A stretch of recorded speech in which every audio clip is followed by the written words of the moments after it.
बाग बनना चाहता हूं, मैं तिमिर में रात बनना चाहता हूं। लोग तो बहुत आए पर समझदार तो ही आए।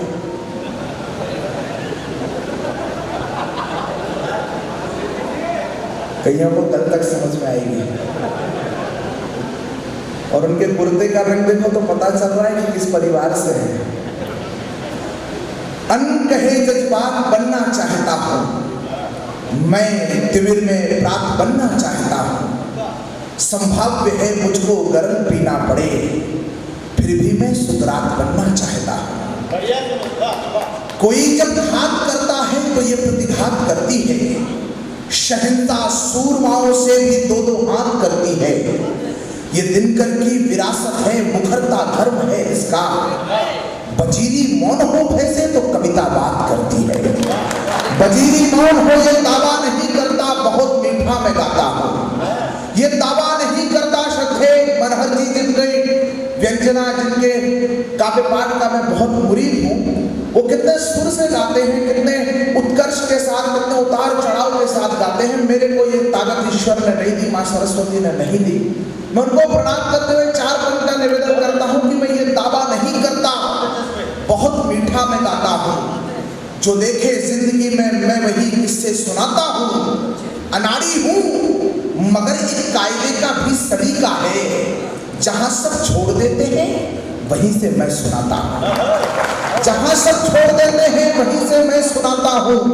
मैं नकारात्मक घटनाओं पर सकारात्मक सोचने का आदी हूँ। आज जिस ट्रेन से आ रहा था उसमें एक नेताजी बैठे थे। नेताजी कह रहे थे कि और तो सब ठीक हो रहा है, मोदी जी सब ठीक कर रहे हैं, लेकिन रुपया बहुत गिर रहा है।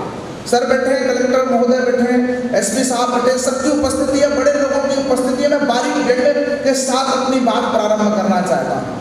उन्होंने कहा कि और तो सब ठीक हो रहा है, बस रुपया बहुत गिर रहा है। मैंने कहा आप चिंता मत करो, रुपया इतना नहीं गिरेगा जितना रुपए के लिए आप गिरे थे। उमर अब्दुल्ला बोल पड़े कश्मीर में, बोले कश्मीर भारत के बाप का नहीं है, कश्मीर भारत के बाप का नहीं है। मैंने कहा बिल्कुल नहीं है, ये तो पाकिस्तान के बाप का है।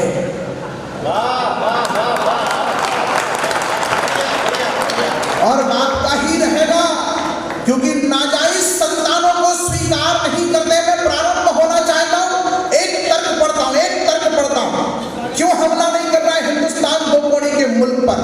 हमें वैश्विक शक्ति बनने की ओर जो हमें मजबूत करे, हम सब काम कर रहे हैं। हम हथियार खरीद रहे हैं, हम हर रक्षा सौदे कर रहे हैं, मेक इन इंडिया से काम कर रहे हैं, लेकिन इन सब के बावजूद हम 2 कौड़ी के मुल्क पर हमला क्यों नहीं कर रहा है?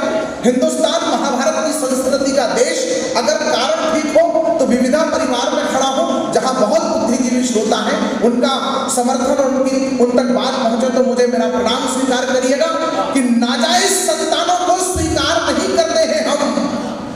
बात बराबर की ना हो तो वार नहीं करते हैं हम। बात बराबर की ना हो तो वार नहीं करते हैं हम। तब एक समस्या हिंदुस्तान में, हमारा आदर्श कौन हो? इस समय एक फिल्म दिखाई जा रही है, पहले दंगल दिखाई गई कि इससे बच्चे संस्कारवान होंगे, फिर एक फिल्म दिखाई गई मर्दानी कि इससे बच्चियां संस्कारवान होंगी। अब कलेक्टरों से कहा जा रहा है कि एक और फिल्म दिखाओ, इससे बच्चियों को कुछ अकल आएगी। दोस्तों एक टिप्पणी करता हूं बड़े सिद्धांत लोगों में बैठ करके कि जिसमें भारत में संस्कार देने का काम दादा दादी, नाना नानी, चाची मौसी किया करती थी, वहाँ संस्कार सिखाने का ठेका जब हमने फिल्मों को दे दिया तो फिर इस देश का नाम ही मानक हो सकता है, इस देश का भविष्य अंधकार में हो जाएगा। फिल्में हमें संस्कार सिखाएंगे दोस्तों। तब निवेदन करता हूँ कौन होगा हिंदुस्तान के युवाओं का आदर्श? यहाँ से प्रारंभ होता हूँ, 4 पंक्ति निवेदन करना चाहता हूँ। कोई हमला हिंदुस्तान के युवाओं का आदर्श नहीं हो सकता। रेल की पटरी पर कपड़े उतार करके खड़ा होने वाला आमिर खान भी इस देश के युवाओं का आदर्श नहीं हो सकता, और झंडू बाम बेचने वाले महानायक भी इस देश के युवाओं का आदर्श नहीं हो सकते।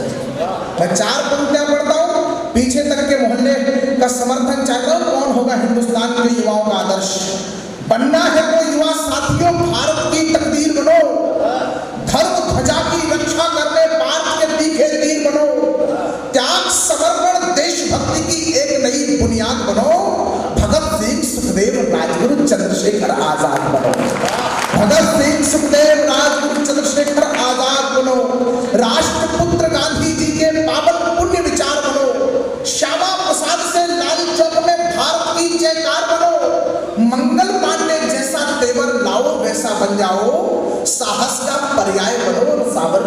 बन जाओ, साहस का पर्याय बनो और सावरकर सा बन जाओ। मैं सूरत में कविता पढ़ रहा था, मैंने कहा राष्ट्रपुत्र गांधी जी के पत्रकार महोदय ने मुझे टोक दिया, बोले राष्ट्रपुत्र गांधी जी, लोग तो उन्हें राष्ट्रपिता भी कहते हैं।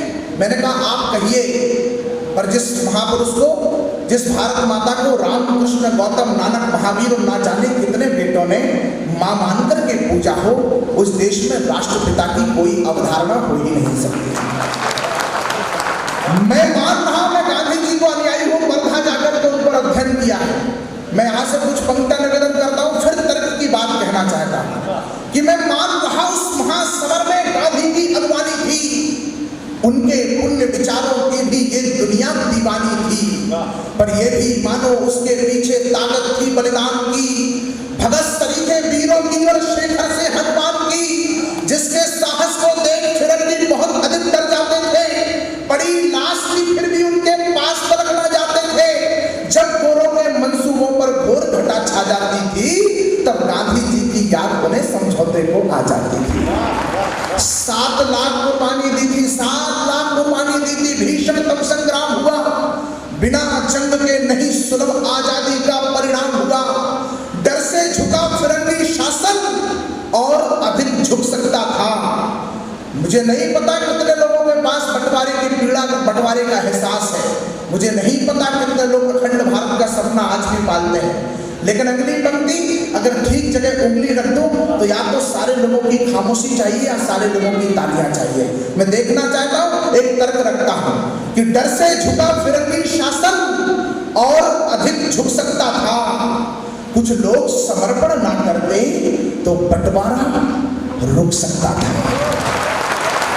कुछ लोग समर्पण ना करते तो बंटवारा रुक सकता था, लेकिन उनको तो जल्दी थी सत्ता को हथियाने की, सीएम पीएम सांसद मंत्री जैसे पद को पाने की। इसीलिए तो समझौतों की शर्तों को स्वीकार किया और मिथक दुर्घटना कहकर नेताजी को मार दिया, और मिथक दुर्घटना कहकर नेताजी को मार दिया।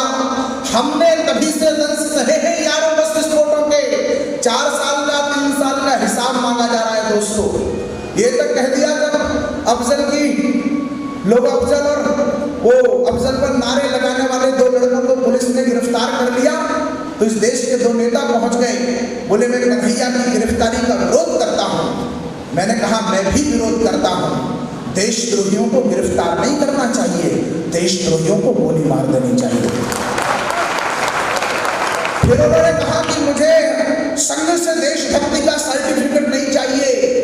मैंने कहा अफजल की मौत पर आंसू बहाने वालों को संघ देशभक्ति का सर्टिफिकेट देता भी नहीं है। मैं निवेदन करना चाहता हूं कि पंक्तियां पढ़ना चाहता हूं कि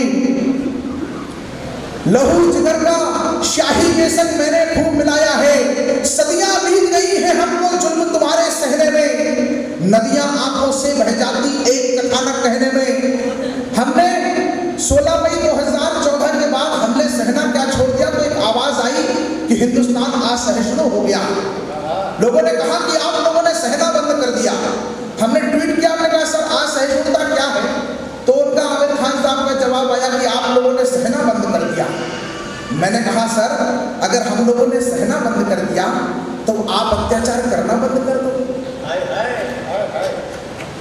सदियां बीत गई हैं हमको जुल्म तुम्हारे सहने में, कोई कहता हुआ मिल जाए कि असहिष्णु हो गया हिंदुस्तान, तो फिर मैं कुछ पंक्तियां एक इतिहास बोलना चाहता हूं। मैं किसी धर्म का विरोधी नहीं हूं, सब धर्मों का सम्मान करता हूं।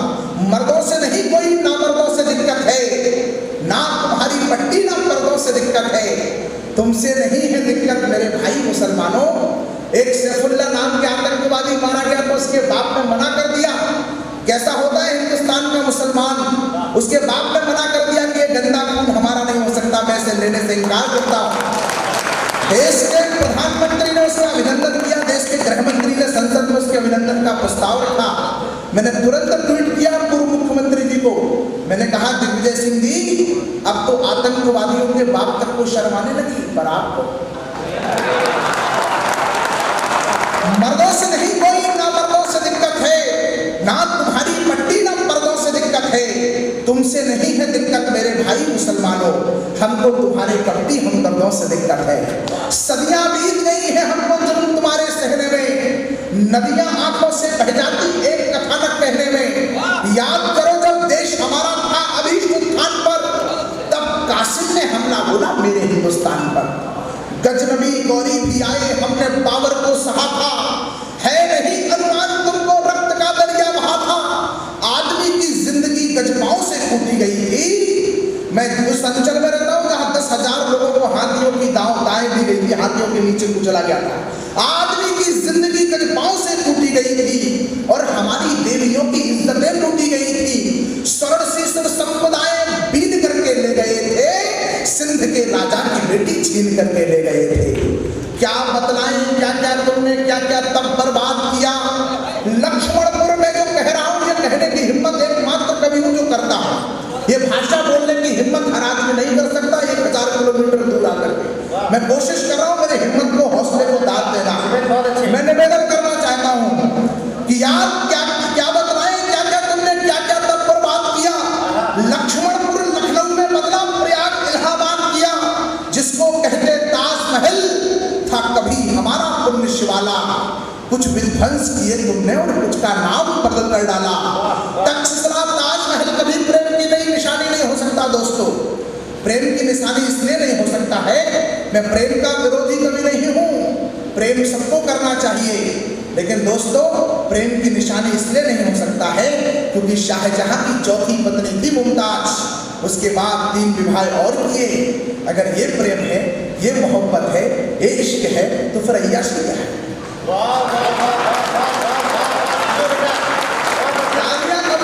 प्रेम की निशानी बताता हूं आपको। अगर दुनिया में प्रेम की निशानी कुछ हो सकती है तो रामेश्वरम के पावन तट पर जहां अब्दुल कलाम जैसे महर्षि का जन्म हुआ, वहां पर जाकर के श्री राम सेतु के दर्शन करना। जो एक पति ने अपनी पत्नी को वापस पाने के लिए 100 योजन समुद्र की सीमा को बनाया था, उससे बड़ी प्रेम की निशानी कोई हो ही नहीं सकता। जिसको कहते ताजमहल था कभी हमारा पुण्य शिवाला। कुछ विध्वंस किए तुमने और कुछ का नाम बदल कर डाला। तक्षशिला नालंदा फूके मथुरा काशी धाम हमारे, उस पुण्य भूमि पर भी आपत्ति जहां प्रगट श्री राम हमारे। उस पुण्य भूमि पर भी आपत्ति जहां प्रगट श्री राम हमारे। उस पुण्य भूमि पर भी आपत्ति जहां प्रगट श्री राम हमारे। परिधानों के रंग अलग पर पुरखे तो हैं एक हमारे। परिधानों के रंग अलग पर चरखे तो हैं एक हमारे।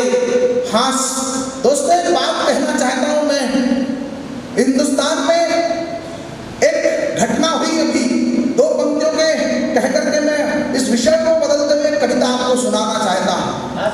एक घटना हुई, तिरंगा झंडा फहराने पर एक युवक की हत्या हुई। मैं आपको एक संकेत करता हूं, कवि का धर्म है कि वह भविष्य की दृष्टि को देखते हुए समाज को संकेत करे। जो था पूरा आसमान, कभी नहीं सोचा होगा कि तिरंगा लहराने पर देश में गोलियां मारी जाएंगी। जो था पूरा आसमान वो एक तारा हो जाएगा। सोचा ना था हिंदू इतना बेचारा हो जाएगा। एक कड़वी सच्चाई है, तालियां नहीं मनन करना। एक कड़वी सच्चाई है जो देख दंग हो जाएंगे। कुछ वर्षों में गली गली में काशगंज हो जाएंगे। कुछ वर्षों में गली गली में काशगंज हो जाएंगे। तब समय की मर्यादा को देखते हुए दोस्तों एक छोटी सी कविता आपको सुनाता हूं। मैं उत्तेजना का कवि नहीं हूं, मैं सिर्फ संकेत कर रहा था। दोस्तों एक कविता सुनाता हूं, मेरे जीवन के आदर्श है स्वामी विवेकानंद। बड़ा दृष्टिकोण रख करके बड़ी बड़ी समस्याओं से निपटा जा सकता है। एक बड़े पूरा सदन मुझे तालियां बजा करके आदेशित करिए, मैं आपको एक बड़े महापुरुष की कविता जब स्वर्ग सबसे श्यामला वसुधा का यह गौरव ज्ञान सशंकित था। जब सबसे श्यामला वसुधा का यह गौरव ज्ञान सशंकित था। दुनिया के मानचित्र पर जब पश्चिम का वैभव अंकित था। ये मोबाइल से रिकॉर्ड करने वाले लोगों, तुम जीवन में कभी वर्तमान का आनंद नहीं ले पाओगे। अब सर ये लोग क्या 3-4 दिन बाद रिकॉर्डिंग सुन करके आनंदित होंगे। ऐसे लोगों का वैवाहिक जीवन भी ठीक नहीं रहेगा। आनंद में रहो, मैं कोई तनाव की बात नहीं कर रहा हूँ, मैं सकारात्मकता की एक बड़ा अनुष्ठान करता हूँ। एक अच्छी कविता आपको सुना, अच्छी कविता, बहुत बढ़िया। जब सस्य श्यामला वसुधा का यह गौरव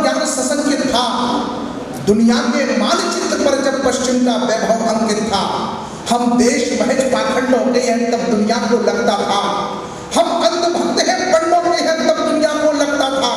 वो कहते थे कि भारत में है तर्कयुक्त कोई ज्ञान नहीं, हम सब मूर्ख अज्ञानी है, कोई धर्म नहीं विज्ञान नहीं। तब समय में ओरछा में रहता हूँ, वहां पर एक अंग्रेज ने मुझसे पूछा, बोले आपके धर्म में ऐसा क्या है कि हम उसको सीखें, कोई लॉजिक है क्या? मैंने कहा कि मैं तुम्हारी जीन्स एक मिनट में पहनता हूं, तुम हमारी धोती पहन के दिखाओ। मैं निवेदन करता हूं, मैं इसी सकारात्मकता को नहीं, ऐसी कोई बात नहीं है। आप बिना प्रैक्टिकल के बातें मान लेते हैं, वहां बहुत पर्यटक आते हैं, हम बिना प्रैक्टिकल के कुछ नहीं मानते। मैंने गुड़िया दी, मैंने कहा ऐसे खाओ, बोले तो जहर है, ऐसे खाऊंगा तो मर जाऊंगा। मैंने कहा इससे पहले कभी खा के मरे हो? जिसमें पहुंचाए दीवा संत भी इस भारत की माटी का, जिसके कुछ शब्दों को सुनकर सभा समूची मौन हुई। सब मान गए उस ज्ञानी से तो सबकी बुद्धि गौण हुई। सब धर्मों को आदर देते वो बोले मधुर पानी में, भारत है उच्च हिमालय में, भारत गंगा के पानी में। भारत का चिंतन कहता है कि सारा विश्व हमारा है, भारत ही तो दुनिया की हर संस्कृति स्वीकारा है। अति पुरातन शाश्वत जग में इसी देश की गाथा है। क्या भिन्न करता है हिंदुस्तान को दुनिया से? अगली पंक्ति आप तक पहुंच जाए तो एक बार मुझे अनुमति देना कि मैं आप तक पहुंच रहा हूं। अति पुरातन शाश्वत जग में इसी देश की गाथा है। सभी श्रेष्ठ है धर्म देश, पर माँ बस भारत माता है। सभी श्रेष्ठ है धर्म देश, पर माँ बस भारत माता है। सब लोगों ने विस्तार बताया अपने अपने धर्मों का। उस युवा संत ने भारत को आधार बताया धर्मों का। तर्क नहीं कोई काट सका जो धर्म सभा में बोल गए। भारत का वैभव बतला कर वो नेत्र सभी के खोल गए। भारत का वैभव बतला कर वो नेत्र सभी के खोल गए। एक शून्य में है विराटता, एक शून्य में है विराटता, यह उन्होंने सिद्ध किया। इसी बात ने उनके सम्मुख दुनिया को करबद्ध किया। इसी बात ने उनके सम्मुख दुनिया को करबद्ध किया। हम जीत गए थे धर्म सभा, पर नहीं किसी की हार हुई। उस दिन तो सारी दुनिया में भारत की जय जय, उस दिन तो सारी दुनिया में भारत की जय जयकार हुई। भारत की यशो पताका के नवगीत बने, नव छंद बने। वो युवा संत सन्यासी ही दुनिया के विवेका, वो युवा संत सन्यासी ही दुनिया के विवेकानंद बने। लक्ष्य बनाकर एक कविता दोस्तों इसलिए लिखी, खरगोन दूसरी बार आया हूं। ये कविता उस दिन लिखी जब मेरे 18 साल के नौजवान ने अपनी प्रेमिका के इनकार पर आत्महत्या कर ली। मेरे पड़ोसी ने परीक्षा में कुछ नंबर कमाने पर आत्महत्या कर ली। मुझे लगा कि अगर इस लड़के ने स्वामी विवेकानंद जी के विचारों को पढ़ लिया होता तो इसका मनोबल कभी इतना कमजोर नहीं होता कि आत्महत्या करता। मेरे युवान भाई बहन बैठे उनकी उपस्थिति में कहता हूं, दोस्तों मरना बड़ा काम नहीं है, जीना बड़ा काम है। जख्म सीकर दिखाओ तो मैं मानूं, अश्क पीकर दिखाओ तो मैं मानूं। जरासी हार पर मरने लगे हो, अरे जीकर दिखाओ तो मैं मानूं, अरे जीकर दिखाओ तो मैं मानूं। हर मुश्किल आने से पहले उसका हल बन जाता है। धरती पर सूखे का कारण जल बादल बन जाता है। देख अंधेरा ना घबराना, किरण अंधेरे में दिखती है। कब तक ना बरसेगा बादल, आखिर जल बन जाता है। सचिन तेंदुलकर 10वीं के अंग्रेजी के एग्जाम में फेल होने वाला लड़का अगर आज उसी एनसीईआरटी की बुक में एक अध्याय के रूप में पढ़ाया जा रहा है तो फिर मुझे लगता है कि सफलता के पैमाने कुछ नंबरों में नहीं छुपे होते हैं। तब आपकी तालियां एक बार लगे। मैं अगली पंक्तियां निवेदन करना चाहता हूं। लक्ष्य बनाकर साहस से, लक्ष्य बनाकर युवा भाई बहन सुने, लक्ष्य बनाकर साहस से हम सबको बढ़ना सिखलाया। विघ्नों से या बाधाओं से हिम्मत से लड़ना सिखलाया। वो कहते थे कि निर्धन की सेवा ही कर्म हमारा हो। भाई साहब आप ऐसे क्यों लेट गए जैसे आप शहजादे सलीम मोहम्मद अनारकली हो? इतना गुरुत्वाकर्षण केंद्र क्यों डिग गया क्या? बहुत अच्छे, मैं तो अपने आप को ही बेशर्म समझता था। मुझसे भी बड़े लोग हैं, मैं प्रणाम करता हूँ। लक्ष्य बनाकर साहस से दोस्तों एक बात कहता हूं चलते चलते, मैं चाहता तो यहां पर उत्तेजना पड़ सकता था। जिस दिन हम चाहेंगे उस दिन पाकिस्तान नहीं होगा। ऐसी बातें कहकर मैं आपकी घनघोर तालियां ले सकता था, मुझे आता है। लेकिन दोस्तों आपसे टिप्पणी करता हूं, हूं बुद्धिजीवी लोग बैठे, हमने कभी नहीं चाहा कि पाकिस्तान हो, हमने कभी नहीं चाहा। मैं ऐसे ही राष्ट्रवाद की भाषाओं का वक्ता हूं, मुझे भूल जाना मैं किस कलेवर का कभी बता के जाता हूं। मैं ऐसे ही राष्ट्रवाद की भाषाओं का वक्ता हूं, बड़ी लकीर खींचने वाली शैली का अधिवक्ता हूं। दूजों को छोटा कहकर मैं बड़ा बनूं ये चाह नहीं, विश्व कुटुंब मानने वाले भारत की ये राह नहीं। अरे सिंधु नदी से सिंधु तक सारी भूमि भारत थी, कहीं हमारी माता जानकी कही हुई महाभारत थी। वो बेशक देश अलग होंगे पर बुरे नहीं, वो अच्छे हैं। जो भारत माँ से निकले हैं वो भारत माँ के बच्चे हैं, जो भारत माँ से निकले हैं वो भारत माँ के बच्चे हैं। मैं इसमें भी मिथक अलंकारों की भाषाएं गढ़ सकता हूँ, महज तालियों की खातिर में कविताएं पढ़ सकता हूँ। किसी कवि ने सूरज जुगनू की उपमाएं कर डाली, शब्द नहीं थी फिर भी सारी तुलनाएं भी पढ़ डाली। मेड इन चाइना घड़ी पहनकर चीन को खूब गालियां दी, श्रोताओं ने जोश में आकर कवि को खूब तालियां दी। पर क्या ऐसी तालियों से है देश बड़ा हो पाएगा? क्या असत्य की वैशाखी पर देश बड़ा हो पाएगा? कभी धर्म कहता है कि जो सत्य सदा है वही लिखो। कड़वा चाहे जितना हो पर झूठ जरा भी नहीं लिखो, कड़वा चाहे जितना हो पर झूठ जरा भी नहीं लिखो। लिखो सत्य जो मैंने वो ही तुम्हें सुनाने आया हूँ, जोश में लाने नहीं तुम्हें मैं होश में लाने, जोश में लाने नहीं तुम्हें मैं होश में लाने आया हूँ। लक्ष्य बनाकर साहस से हम सबको बढ़ना सिखलाया, विघ्नों से या बाधाओं से हिम्मत से लड़ना सिखलाया। वो कहते थे कि निर्धन की सेवा ही कर्म हमारा हो, अपने लिए जिए तो क्या जिए। बधाई देता हूँ विविधा परिवार को जो 50 लोग मिलकर के पूरे शहर के लिए ऐसा आयोजन करते हैं कि एक महोत्सव बनाता है, पूरा शहर इंतजार करता है। आपके एक सदस्य के चरणों में प्रणाम करता हूँ। स्वामी विवेकानंद जी ने एक चमत्कारी बाबा को यह देख करके कि वो पानी पर चल सकता है जैसे हम जमीन पर चल सकते हैं, उस बाबा से प्रश्न किया कि आप दूसरों को हमें मुझे भी ऐसे ही इसी तरह से चला सकते हैं? तो बाबा ने कहा नहीं, यह विद्या केवल मुझे अपने लिए आती है। तो स्वामी जी का जवाब, स्वामी जी ने कहा कि तुम्हारा जीवन व्यर्थ है, जो अपना कल्याण कर सकता है वो मनुष्य नहीं है, मनुष्य तो वो है जो दूसरों का कल्याण कर सकता है। यहाँ से संदेश लेकर के जाए विविधा परिवार के लोगों के बीच में मैं खड़ा हूँ। वो कहते थे कि निर्धन की सेवा ही कर्म हमारा हो, इस सस्य श्यामला वसुधा की सेवा ही धर्म हमारा हो। हम में अतुलित बल साहस है, हम हर मंजिल को पाएंगे। 21वीं सदी हिंदुस्तान की हो, इसके लिए एक देशवासियों को जुटने की जरूरत है। हम निवेदन करना चाहते हैं। वो कहते थे कि निर्धन की सेवा ही कर्म हमारा हो, इस शस्त्र श्यामला वसुधा की सेवा ही धर्म हमारा हो। हम में अतुलित बल साहस है, हम हर मंजिल को पाएंगे। भारत माता की जय करने हम पूर्ण व्योम में छाएंगे। वो अंधकार से लड़ने को युवकों के मन का द्वंद्व बने। वो युवा संत सन्यासी ही दुनिया के विवेका, वो युवा संत सन्यासी की आवाज आनी चाहिए। वो युवा संत सन्यासी ही दुनिया के विवेका, वो युवा संत सन्यासी ही दुनिया के देश भक्ति। अपने पंक्तियां पढ़ता हूं दोस्तों, हम आजादी के बाद पैदा हुए लोग, हमें देश के लिए मरने का सौभाग्य नहीं मिला। हम देश के लिए जी करके इस विविधा परिवार से क्या देशभक्ति की प्रेरणा ले जा सकते हैं। अंतिम 4 पंक्तियां पढ़ता हूं कि देशभक्ति अब यह है कि हम निज भाषा उपयोग करें। अंग्रेजी बोलना बड़ा काम नहीं है। मैं विमान में बैठ करके हिंदी में बात करता हूँ, पूरा विमान मेरी तरफ देखता है। बड़े लोग आदरणीय पवन जैन साहब की उपस्थिति में कहता हूँ कि तुम्हारे कद की ऊंचाई सभी उड़ उड़ के देखेंगे, महक किरदार में होगी सभी जुड़ जुड़ के देखेंगे। और अंग्रेजी की बकबक को कौन सुनता है? जो हिंदी शुद्ध बोलोगे तो सब मुड़ मुड़ के देखेंगे, तो हिंदी शुद्ध बोलोगे तो सब मुड़ मुड़ के देखेंगे। इस अलग अनूठी भूमि का अनुमान समझना मुश्किल है। एक विदेशी पर्यटक ने कहा कि क्या करूं, मैं हिंदुस्तान को समझना चाहता हूं। मैंने कहा कि इस अलग अनूठी भूमि का अनुमान समझना मुश्किल है, इस भूमि की पावनता परिधान समझना मुश्किल है। वैसे तो भारत का कोना कोना घूम रहे हो, पर बिन हिंदी को जाने हिंदुस्तान समझना मुश्किल है। बिन हिंदी को अंग्रेजी मानो, अंग्रेजी आपको डियर डैड लिखना सिखा सकती है, लेकिन पूज्य पिताजी सादर चरण स्पर्श ये लिखने का संस्कार सिर्फ हिंदी आपको दे सकती है। मैं प्रणाम करता हूँ आपको। देशभक्ति अब यह है कि हम निज भाषा उपयोग करें। स्वदेशी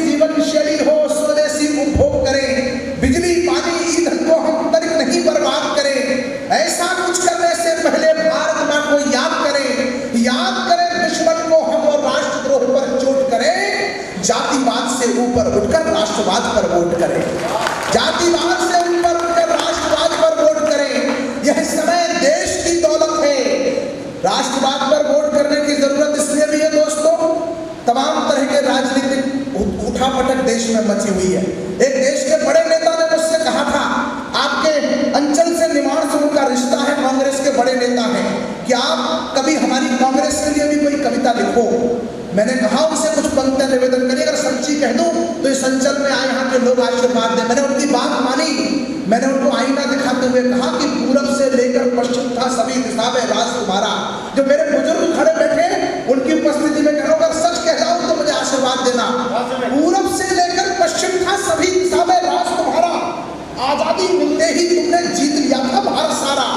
जिसके नेता भारत के पर्याय बताए जाते थे, राजनीति के शिखरों के अध्याय बताए जाते थे, चाहे जिसको बोला करते, चाहे जिसको बड़ा किया, एरा गैरा भी जीता था जिसको तुमने खड़ा किया। हर घर में ही वोट तुम्हारे इसी देश में होते थे। सच कहता हूं सबके दादा कांग्रेस में होते थे। सच कहता हूं सबके तालियां कमजोर है आपकी। सच कहता हूं सबके दादा कांग्रेस में होते थे, लेकिन वो थी कांग्रेस जो सच के संग में रहती थी, देश धर्म की सेवा रक्षा के ही रंग में रहती थी, जिसके नेता सेवा दल में रहकर सेवा करते थे, रूखा सूखा जो भी मिलता राम कलेवा करते थे। देश धर्म से उनका सागर जितना गहरा नाता था, लाल बहादुर से दुनिया में देश का उन्नत माथा था। लाल बहादुर से दुनिया में देश का उन्नत माथा था। इन दुश्मन की छाती पर होता वार दिखाई देता था, इंदिरा जी में दुर्गा का अवतार दिखाई देता था। हर घटना को वोटों की मंडी ना तोला करते थे, नेता सारे सोच समझकर ही मुंह खोला करते थे। आप जब चुनाव में जाने वाले हैं, निर्णय करने में पंक्तियां आपको 8-10 पंक्तियां और सुनाता हूं कि हर घटना को वोटों की मंडी में ना तोला करते थे, नेता सारे सोच समझकर ही मुंह खोला करते थे। भाई साहब जा रहे हो, याद रखना, कीमत मेरी हर कोई भी बहन नहीं कर सकता है, मुझको कोई जुगनू आकर दहन नहीं कर सकता है। जो अजोजियारे का आदि हो वो आकर मेरे साथ रहे। मैं सूरज हूँ, अंधियारा मुझे सहन नहीं कर सकता। मैं सूरज हूँ। उगते अटल बिहारी को भी मान दिया करते थे वो, वक्त पड़े तो देश की खातिर जान दिया करते थे वो। उगते अटल बिहारी हर घटना को वोटों की मंडी न खोला करते थे, नेता सारे सोच समझकर ही मुंह खोला करते थे। उगते अटल बिहारी को भी मान दिया करते थे वो, वक्त पड़े तो देश की खातिर जान दिया करते थे वो। सत्य सनातन मान बिंदु को नोच नहीं सकते थे वो, राम सेतु खंडित करने की सोच नहीं सकते थे वो। राम सेतु खंडित करने की सोच नहीं सकते थे वो। कांग्रेस ही थी जो दिल से वंदे मातरम बोली थी, कांग्रेस ही राम जन्मभूमि का ताला खोली थी। लेकिन वो फौलादी तेवर यार तुम्हारा बदल गया, चिन्ह बदलते ही सारा किरदार तुम्हारा बदल गया। जनता के मन को ना जाना, अंदर जाना भूल गए। सबसे सच्ची पंक्ति पढ़ जाओ तो खरगोन का आशीर्वाद मिल जाए।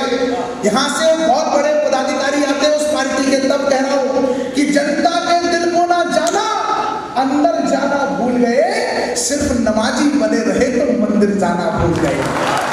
सिर्फ नमाजी बने रहे तो मंदिर जाना भूल गए। घोटालों घपलों वाला किरदार दिखाया इसीलिए, तुष्टीकरण को सत्ता का औजार बनाया इसीलिए, और गौचर भूमि खैरातों में बंटवाई थी इसीलिए, गौ भक्तों पर गोली तुमने चलवाई थी इसीलिए, गौ भक्तों पर गोली तुमने चलवाई थी इसीलिए। यही काम तो कांग्रेस का काल हुआ है भारत में, और शिखर से शून्य हुए हाल हुआ है भारत में, और शिखर से शून्य हुए हाल हुआ है भारत में। देशभक्ति में है कि निज भाषा उपयोग करें, जातिवाद से ऊपर उठकर राष्ट्रवाद पर वोट करो। यह समय देश की दौलत है, एक क्षण भी ना बेकार करो। ऊंचे ऊंचे सपने देखो, सपनों को साकार करो। कहा विवेकानंद ने जैसा, लक्ष्य महान बनाओ तुम, सारे जग में सबसे अच्छा हिंदुस्तान बनाओ तुम। अरे भारत माता की